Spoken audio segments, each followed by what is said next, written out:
তো বন্ধুরা, আমরা যাচ্ছি আজকে মায়াপুর। তো মায়াপুরের একটা ব্লগ ভিডিও আসছে, তোমরা দেখো। এবার আমরা টিকিট কাটতে চললাম, আমাদের সায়ন ভাইটি টিকিট কাটছে। চলো দেখা যাক কি হচ্ছে। খুচরো নেই বলছিল, ফাইনালি দাদা টিকিট দিয়ে দিল। তো দেখো Katwa junction, Chauhatta to Katwa ticket. চলো এবার আমরা ট্রেনের অপেক্ষায়। ফাইনালি আমাদের ট্রেন চলে এসেছে, রামপুর কাটোয়া লোকাল। চলো ট্রেনটা থামুক, তারপর ট্রেন ধরবো আমরা।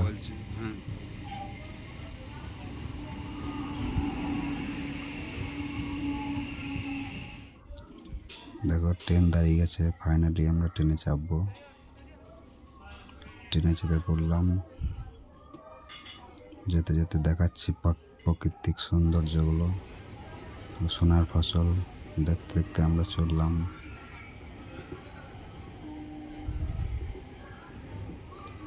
একটু একটু মস্তি করছি সায়ন আর আমি।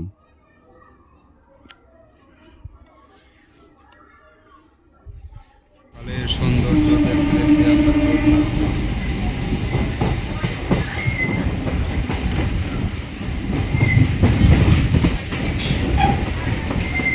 স্টেশন পড়বো তো।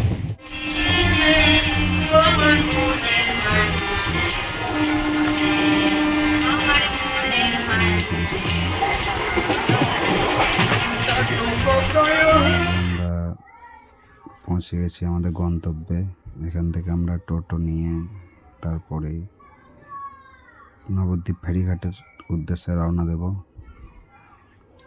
তো আমরা টোটো পেয়ে গেছি, দেখো আমরা টোটোতে চেপে পড়েছি। এবার ওখানে গিয়ে নামবো। বেশিক্ষণ ভিডিও করা হয়নি। এবার টিকিট আমাদের, লঞ্চের অপেক্ষায় আছি। নৌকোগুলো আসছে, কিন্তু আমরা নৌকোতে যাব না, আমরা লঞ্চে টিকিট কেটেছিলাম, ওই জন্য লঞ্চে যাব। লঞ্চের অপেক্ষায় বসে আছি। দেখো ফাইনালি লঞ্চে চেপে পড়েছি। লঞ্চে যেতে যেতে দুই গঙ্গার মিলনস্থল আমরা এই মুহূর্তে পার করছি। সৌন্দর্যটা দেখো কত সুন্দর।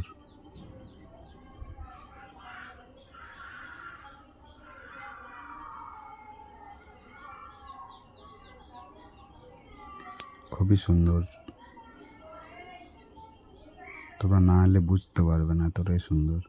যারা এসেছো তারা কমেন্ট করে জানাবে এই জায়গাটা। দেখো একটা লঞ্চ ছেড়ে আসছেন মায়াপুর থেকে।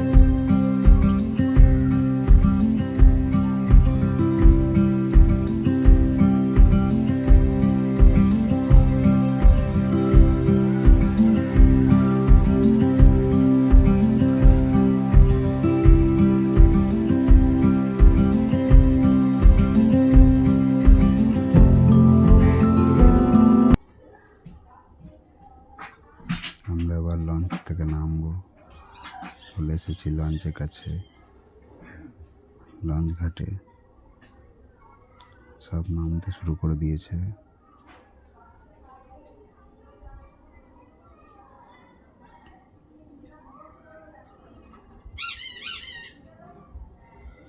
নেমে পড়েছি, এবার হাঁটতে হাঁটতে যাচ্ছিলাম, হঠাৎ টোটো পেয়ে গেলাম, একটা টোটোতে করে যাচ্ছি।